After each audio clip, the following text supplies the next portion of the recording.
радиои фарҳанг гуфторҳои худро идома медиҳад.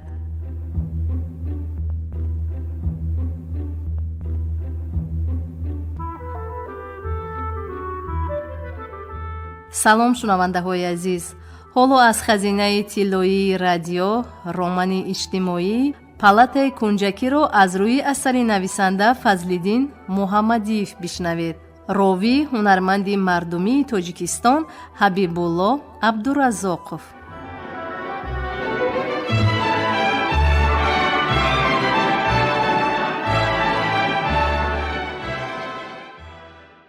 иброҳимҷон ба тақвияи андешаи худ боз далел овард. ӯ ба маҳбубааш гуфтааст: дӯстонам саги ту мехонанд, дӯстон қадри дӯстон донанд. хиромон хандид. аз дари палата ҷарроҳ намоён шуд. аз дунболи ӯ марди азимҷуссае меомад ки ҳайкалҳои бузурги буддаро ба ёд меовард. фақат ҳамин қадар тафовут буд ки ӯ шоҳбурути ғавси ҳолие дошт. ҳарчанд мард бо сари хам зери по нигоҳ карда чида чида қадам мегузошт, аз помонияш тахтаҳои фарши хона ғиҷррос мезаданд. зарфҳои рӯи миз, гулдонҳои болои яхдон ба ларза даромада буданд. дар утоқи бемористон дидани чунин муҷассамаи сиҳатӣ ва бардамию тавоноӣ ба назар аҷиб менамуд. дар дили кас рағбате пайдо мешуд ки ҳамаи фармоишоти духтурашро зуд ба ҷо оварад, ба ӯ каф дороҳои хуб диҳанду ӯ чизе нагуфта фарӯ барад ва тизтар сиҳат шуда аз ин ҷо барояд.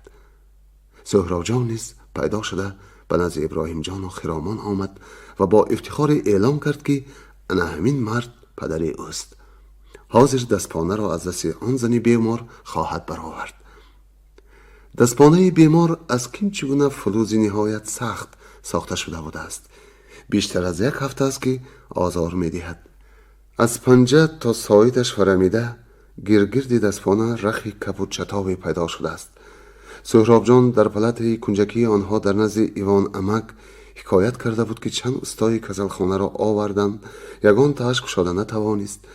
зан гарчи азият мекашад, розӣ намешавад ки бо асбоби бурида бигиранд. ин аз тилла қиммат гуфта ғавғо мебардорад.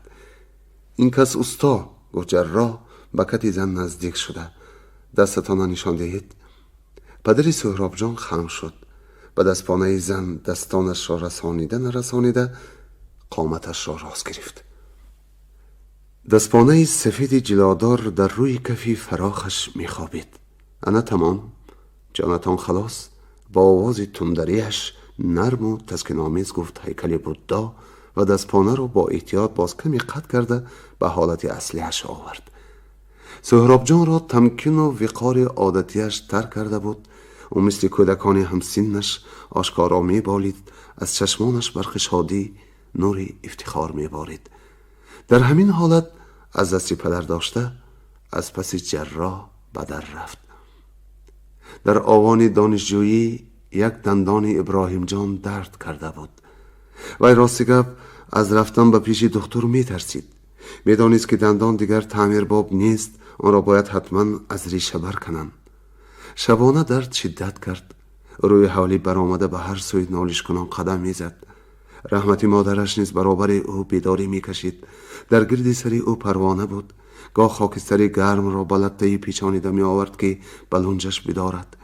гоҳи пахтаро ба атр тар карда медод ки миёни дандонҳо зер кунад. акнун ба кӯча баромада аз ҳамсояашон язнаподшо як каф нос оварданӣ буд ки бародари иброҳимҷон аз хона либос пӯшида баромад. рафтем шер, гуфт ӯ омирона аз дасти додар кашола карда. нимшабӣ ба хонаи духтури дандон рафтанд. ман олимӣ оча, кушоед дара, гуфт ҳамроҳака ва дарро ялла карданд. духтур як кампири рӯси қоматхамидаи будааст ва иброҳимҷон ба воҳима афтод ки акнун ин пиразани нимҷонак бо дастони ларзонак ӯро азоби дӯзах хоҳад дод.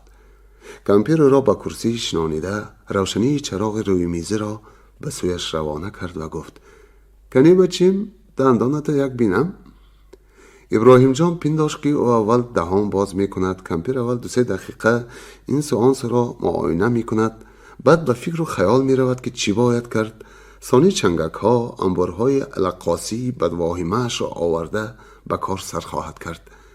لیکن برابر دهان گشادنش درد سخت را حس نمود و از پس پرده اشکی بی اختیار به رخسارش جاری شده دید که پیرزن به او دندان خونالود کیها به نوع انبور گرفتهش را نمایش می دهد. انا بچیم حاضر کمترش یاد می مالیم. آدم گلیستان تو اینو برده به مشخانه پرتا، مشک به تو دندان نها می آرد. می گفت او روایتی عرفی را که عادتا به کودکان نقل می کنند. کار پدری سهراب جان به او همان دختری پیر را خاطر رسان کرد. کنی یک بینم گفت و فرصتی میجه تخت کردن نگذشته کارش را بود کرد. ابراهیم جان درگاه آن پیرزن را در دلش دختری کنی یک بینم می نامید. زنی بیمار جای تسمسان کبود شده و جو یک وار فرو نشسته بندی دستش را تیز می خورید و از فراغتی که بدی رهایی از آن زولانه اختیاری حس می کرد قناعتمندانه نالیش می نمود. دیروز ابراهیم جان در این پلت بجز رخسار خرامان، چشمان شهلای اشکالودی با زیاده فتان گشته او دیگر چیزی را ندیده بود. امروز گویا بار نخست می دید که پلت هشکسه بوده است. زنی آهسته آهسته نالیش می کند. دیگری فیش فیش نفس کشیده می خوابد و گاه خراک کشیده باز به نفس کشی آرام می گذرد. سیومی از نو به زندگانی دلگرم شده است و با رغبتی تمام مویشانه کرده گیسوانش را با سرسوزن و چنگک و پیچک های زیادی به گردی سرش چنبر می سازد. چهارمی کتاب می خواند و گویا از مغلی که از دالان از تریزه ها به گوش می رسد، از صداهای داخلی پلته و همه دنیا به گوش او ذره نمی درآید. کسی از همخانه ها یا همشیره شوقت یا سنیتر زن به او مراجعت کند هم با یک دو ندا به خود نمی آید. نهایت دفعه چهارم یا پنجم خطاب آدمان به سمش می رسد و او بزرگ چشم از صحیفه کتاب برکنده مدکشان می پرسد: چی گفتید؟ دختره که در تبی بلند می سوزد و هر دم هزیان می گوید: این تیپلواز کو، تیپلواز از سرم بردارید می گویم ناانصافان. زنی پسرش را انتستاق می کند که آیمچه به تو از افتش طعامهای با لذت پخته می دهد، برای همین طرفش می گیری. به خیال او شوهرش در غیب او زنی نو گرفته است، آیمچه را به خانه روی راست آوردن نشانیده است. پسرک برای مادر به چشمان خشمالودی او با تعجب می نگرد و چی گفتنش را نمی داند. در روی میز تاقچه های تریزه تخمین 200 دانه تخمی مرغ، بهاران مرغ ها به تخم می درآیند. در کوچه ها روی تختچه های چخورکدار مخصوصی تخم کشانی سیتایی از آن چیده در هر گوشه تخم می فروشند. حتی گزاف فروشانی عرابچه های خود را همین حالا به کوچه برآوردگی نیز تخم می فروشند. به عیادت آیندگان خصوصا مردهای تنها مانده برای بیمار بینی کمش 10 تایی تخم می آرند، یا در واقع چی آوردنشان را نمی دانند، یا ظاهرا می خواهند که زنی به اشتها در آمده هشان مولتر تخم خورد و زودتر قوت گرفته به خانه برگردد. درون یختان پلت بیشبه از تخم پر شده است که باز همین 200 دانش در هر جای کاسه و طبق و دیگچه های طبابت خانه را بند کرده می خوابد. بالای یختان گلزار، تاقچه ها هم پوری گل های رنگارنگی به درون بانکه های آبدار گذاشتند. حتی در بالای صندوقچه آهنین اپراتی کسلا را تقسیم کنک 2 دسته گل های لالمانند، برخاشان درازی سوسن شکل، کمچگونه گل های مثل شبپرکی نقشین نازک و نظر ربا. ابراهیم جان نام اکثر این گل ها را نمی داند. لاله و صدبرگ، ریحان و خیناگل، بیدگل و نسرین بر این گل های محلی را کم و بیش می شناسد، ولی نام گل های تخمش یا قلمچش از دیگر سرزمین ها آمده را نمی داند. خلق ها، ملت ها خیریت به هم برامیختند، یار و برادر شدند. از پخته تاجیکان و ترکمن ها دختر لینینگراد کرته می پوشید. آن پخته را ماشین ازبکستان می چیند، میوه بلغارستان، گل کفکس، ساعت 15 اتومبیل و تراکتور بلاروس به کشور تاجیک آمده است. در قطار خوراک و پوشاک و ماشین و مصالح ساختمان گلهای بسیاری هم آمدند. گلهای خوشروی، گلهای خوشبوی. از جای به جای گلی بدروی نمی آرند، گلی بدبوی نمی آرند. بیرون از تریزه نیز حیات با راه و مرام خود ادامه دارد. به این گوشه بینا روزانه صدای گوشخراشی می رسد. در پس آن انبوه درختان تنوکه بامی را عوض می کنند. از شعبه بچه ها گریه غشناکی کودکی به گوش می رسد. چطور پلته ما؟ پرسید خرامان که مدتی به فکر و خیال ابراهیم جان خلل نرسانیده چشمان محورش را به اندام او دوخته می نشست. نقص؟ چش نقص؟ به خاصیت من شما را دوباره از اینجا یافتم. حالا به قالبی گشت دیده بزر در کرته می خونچم. واقعا کرتهتان همین روز آخری؟ این هم به شرافت شما.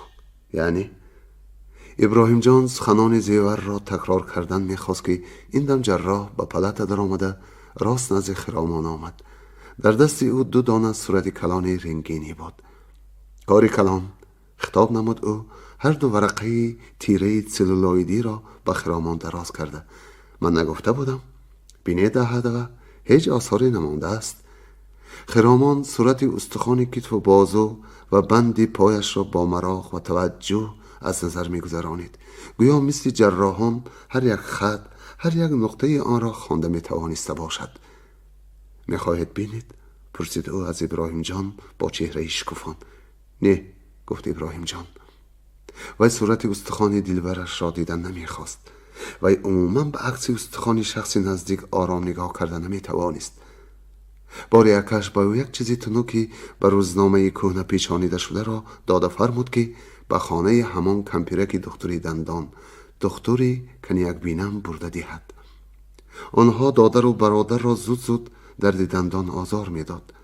در راه حس کنجکاوی ابراهیم جان را غلبه کرد و کاغذ را کشاده دید که عکس رنتگنی کاسه خانه سر است. استخوانی سر برادرش، برادری عزیزش، برادری جانش مثل استخوان هولانگیزی مرده 100 ساله می‌نمود. دلش تک کشیده رفت. نه، وی صورت استخوان‌های دلبرش را تماشا کردن نمی‌خواهد. خواهید به یادگار نگاه دارید، گفت جراح و برآمده رفت. زور چیزی نام کرد. به اطمینان نگفت ابراهیم جان. این تو نگوید. دختر من جراح خوب. اعتراض نمود خرامان و به تعریف دکترش سر کرد. بعد عموما به توصیف جراحان گذشت. با عقیده او در بین اهل علم طب جراحان در دانش، جسارت، مناسبت مشفقانه به بیماران یک اندازه برتری دارند. خرامان به عزت نفس دیگر گونه طبیبان رسیدنی نیست، اما فکر او همین است. آیا ابراهیم جان مشاهده کرده است که از چه سبب جراحان بی‌پروایانه لباس می‌پوشند، به ظاهر خود اهمیت نمی‌دهند؟ بعضی جراحان نامدار هستند که ایشان را در دالانی، پیراهی یا صحن طبابتخانه دچار آید گمان می‌کنید که آشپز یا سنیتنی بیمارستان است. خصوصا در تابستان نمودی فروتنانه‌ای دارند. یک تهی سفیدشان را از بالای میکه پوشیده، اکثرا با سر خم، شانه های اوریان در بند اندیشه‌ای راه می پیمایند. خیریت عادت خاکسارانه لباس پوشی آنان از دروازه طبابتخانه بیرون نمی رود، وگرنه بین مردمی که هنوز از روی تعامل 1000 ساله با آدم از روی لباس معامله می کنند خار می شدند. ابراهیم جان نطق با حرارت دلبرش را گوش کرده در دل قرار داد که بس خانان او آید به یک اندازه برتری داشتن جراحی و جراحان اعتراض نکند. خصلت عادی انسانی است که هر چیز را بیشتر و خوبتر می داند، برتر و اولاتر می شمارد. وی به خرامان از آن آینی که در پلت کنجکی رسم شده است، از آن که ناصر عباس، ایوان امک، کریم جان اکا بیماری خود را به چگونه واقعات و حالتها تشبیه می دهند، خدمت طبیبان را چه نوع قدر می کنند، نقل نمود. پگاهی گفت خرامان کنسرت رادیو را گوش می کردم. مصرعی با یادم نشست: شانه جوری اره را از بحر گیسو می کشد. ابراهیم جان، من نمیدانم برای چی باید اینقدر جبر و جفا کشم. اول ابراهیم جان به معنی سوالی او سرفهم نرفت.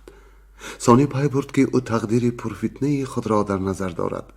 هلاکت شوهر، چند سال مشقتناک بیوزنی که هر سگی حتی سنگ و کلوخ در پای او آزار بود. هر بی تمیز با جوانزن جمیله بی شوهر و بی صاحب با چشم تمام نگریست. مبادا تیری تفنگ پاسبان درغات به اسب نی و به خود ابو می رسید. با وجود رذالت، سفلگی و نابکاری های او، مگر خرامان را برای آدم کشیش جزا نمی دادند؟ در آن صورت احوال او حالا چگونه بود؟ در کجا بود؟ یگانه فرزندش، دلبندش، نور دیدگانش چی می شد؟ مادرش به چه حالی می افتاد؟ به خاطر چی؟ برای چی او جبر و ستم می بیند؟ غلط است، تهی از معنای منطق است بازی طبیعت که او را حسن کم نظیر عطا کرده به ورطه رنج و عذابها، تشویش و بلاها افکنده است. شما خیلی عذاب کشیده اید، محسوسانه تصدیق نمود ابراهیم جان. اینجا هم 2 هفته اول شدت درد را با دارو فرو می نشانیدند، گفت خرامان. وی نقل کرد که از خردسالی تا ایام دخترکیش او را 6 بار کژدم گزیده است. آدمانی هستند که زهر این جانوری بدگوهر را 1-2 بار چشیدند، لیکن خرامان کسی را ندیده است که کژدم اینقدر زهر زده باشد. رحمتی مادرش می گفت که در این دنیا کسی را 7 بار کژدم نیش زند، در آن دنیا آتش دوزخ او را حرام است، یعنی بی پشت راست به جنت می رود. همه گناهایش را خداوند می آمرزد. لیکن اگر ملائکه های بغلتیر آسمانی که با حساب و کتاب خیر و شر زمینیان مشغولند، ملائکه های به انصاف با فراست باشند، نیشی کژدم ششم را باید به جای 2 حتی 3-4 نیش آن آفریده ظلمکیش حساب کنند، چون که عذاب آن نیش خود به تنهایی از عذاب جهنم ذره کم نبود. خرامان و مادر در همان باغ عظیم پیش خاطرشان کردهش زیر خوازه انگور روی پلاس و کرپه های به صفحه پستک خاکی گسترده شده می خوابیدند. در یک طرف آتشدان، در طرف دیگر 10-12 قدم دورتر گاو گوساله و گوسفند بسته شده بود. شبانه خرامان از درد جانکاه بیدار شده غیر اختیار فریاد کشید، گویا بر بون گوشی چپش سیخ تفسانی را تا به آخرش خلانیده تاب دادا گرفته و پس از آن به جای جراحت تازه نمک و قلنفر پاشیدند. مادر چراغ درگیرانید. کژدم تخت پوشتش کپ کبود کف دست بر این پهن بزرگ دم کجک خود را بالا برداشته از نمد فرامده سوی آتشدان می دوید. مادر کژدم را کشته از آن کیم چگونه دوایی ساخته بست. خرامان را از این پیش 5 بار کژدم نیش زده بود. قریب هر سال موسم انگور زنبور می گزید. از ایام کودکی تا آن وقت درد چشم، گوش، رنجهای دیگر را نیز کشیده بود. اما این سفر عذاب از حد طاقت بیرون بود. او بی صدا می گریست. قطره های شوری سریشک شو به رخسارش جاری می شدند. تا روز نخوابید. عادتاً زهر کژدم تا صبح پریشان نمی شد و آزار پسنده می گردید. ولی این دفعه حال دیگر بود. سحری به دخترخانه دیه دوید. خرامان، تو دختری به طاقت، به ارادت، گفت دکتر، برداشت کرده می توانی. داروی کرختی دادن ممکن، لیکن وی درد را فقط اندک پسنده می کند و از دیگر طرف زیان دارد. برو دخترم، طاقت کن، می گذرد. چاشتگاهی درد متصل نیست شد. اما پس از 1 ساعت همان سیخ آتشین باز از دور از کجایی پیدا شده تدریجا نزدیک آمد و اول نیش تیز و پس تنی تارفغفس و سوزانتر شوندهش را به مغز سری خرامان خلانید. اذیت چنان ناگهانی تازه شد طرز پیدا شدن و اوج گرفتن آن چنان عجیب و غریب بود که دخترک هم به شدت رنج طاقت کرده نتوانسته نالیش میکرد، هم در فغان او آهنگ تمام غیر چشم داشت تعجب صدا میداد. داد میگفت خرامان گویا به جری بیتگی غلیده میرفته باشد و در عین زمان در حیرت باشد که اطراف پر آدم و کسی دست او را نمیگیرد. بعد چند لحظه درد خاموش گردید. خرامان با کدام کاری مشغول بود که رسا پس از 1 ساعت سیخ تفسان برام باز به مغزش نزدیک شد. این کرد برای آنکه نالش او، گریه بی اختیار او را آدمان نشنوند و نبینند، به خانه در آمده از گوشه جای گرفت و دهان خود را با آستین پوشیده تا رفت گشتنی اذیت نالید. سپس آب چشمانش را پاک کرده بیرون آمد. درد هر ساعت منتظم تکرار می شد. با فاصله های معین به هم برابر تکرار شدن شکنجه جانگداز کاری اسباب های اتوماتی را به خاطر می رسانید که یا با سپارش مکانیزم ساعت دار یا با امر ریلی دقیق عمل خود را در مهلت های لازمه تکرار می کند. هر بار خرامان از شرم خود را به کناری می انداخت. روز دوم مدتی بین شکنجه ها اول به 1.5 ساعت و تا بیگاه روزی به 3 ساعت رسید. فقط روز 4 زهر کژدم تمام شد. خرامان روزهای نخستینی در قالب گشت خوابیدنش همان گونه رنج طاقت فرسای دم به دم تکرار شونده را از سر می‌گذرانید که چند سال قبل از زهر کژدم کشیده بود.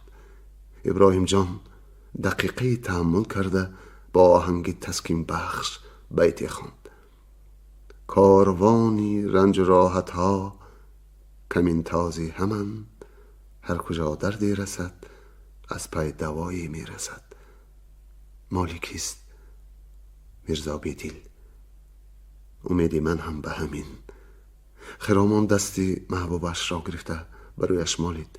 بعد صمیمانه فشرده آهسته بروی بستر لبی کت گذاشت. من شما را خسته نکردم؟ پرسید ابراهیم جان. برعکس، با حکایت کژدم و زهر و زقوم من دلگیرتان کردم.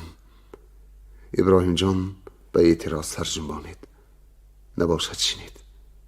نشستم، میشینم، خواهم ششت، تا بیگاه تا پگاه چقدر اجازه دهید میشینم. شنید.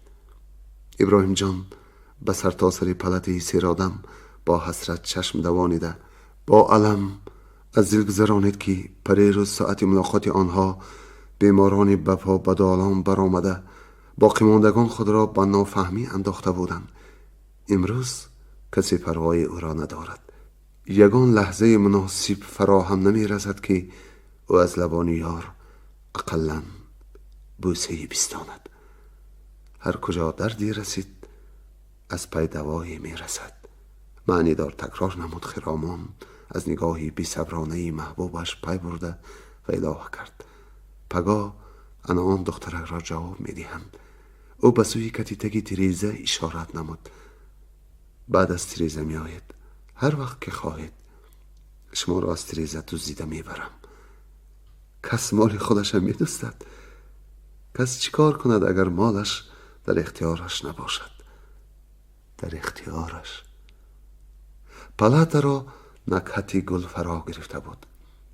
روی کتی ایوان عمک پر از صدبرگ رنگارنگ، گلهای ارغوانی، سفید، زرد، گلابی، حتی صدبرگ نادری سیاه‌فام. در پایگاه کت یک قبضه کلان باقی مانده‌اش پهن و پریشان می‌خوابید. گلها را سحری علی خان زرداد خان آورده بود با التماس خودی پیرمرد. دکتر همیشه از خود دانسته به هر گونه طعام‌ها شربت و شیرینی‌ها می آورد، لیکن گل را از روی تعیینات خودش آورد. از گفتگویشان پیدا بود که از باغچه خود ایوان عمک بریده آورده است.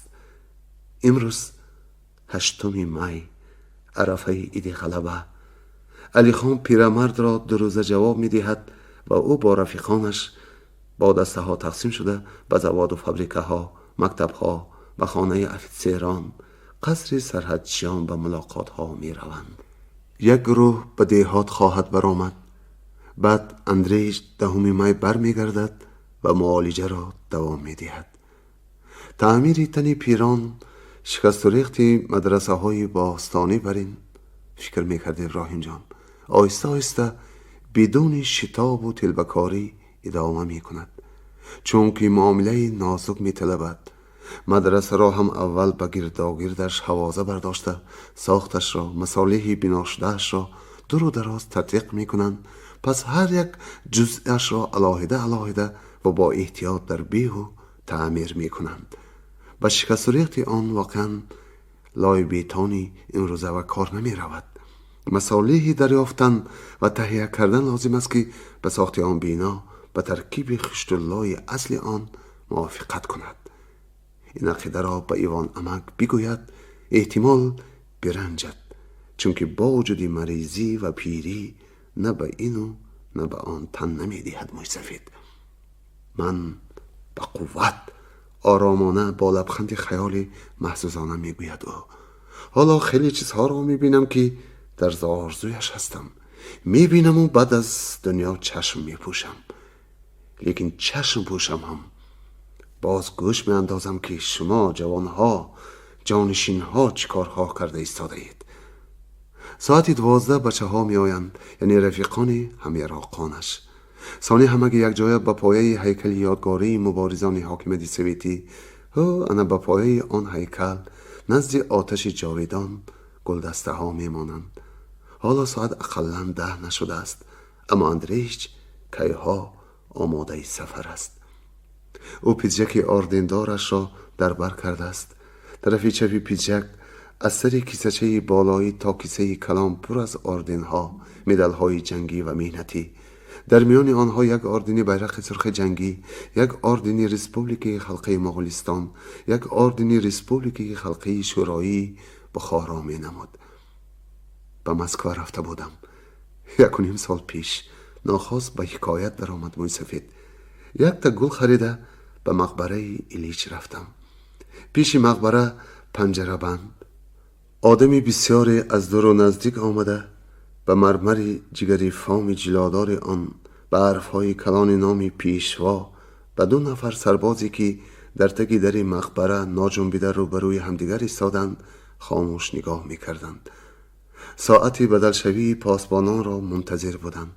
می‌خواستم همون یک دانه گل را به پایه دیوارش گذارم، لیکن دیدم که از پنجره گذشتن ممکن نبودگی برین. به ضمن این در پایه دیوار مرمری گلچنبرهای خوشروی قطار می ایستادند و تسمه های ابریشمینشان نوشتگی که از نام هیئت وکیلان فلان و فلان پرتیه های کارگری مهمانان خارجی تقدیم شدند.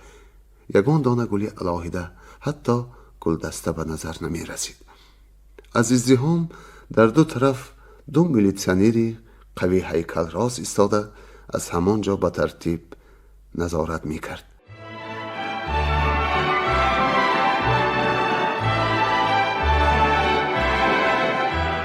شنونده های عزیز، یادرس می شویم که شما از خزینه تیلویی رادیو رمان اجتماعی پالات کنجکی را از روی اثر نویسنده فضل‌الدین محمدیف در قرائت هنرمند مردمی تاجیکستان حبیب‌الله عبدالرزاقов شنیدید.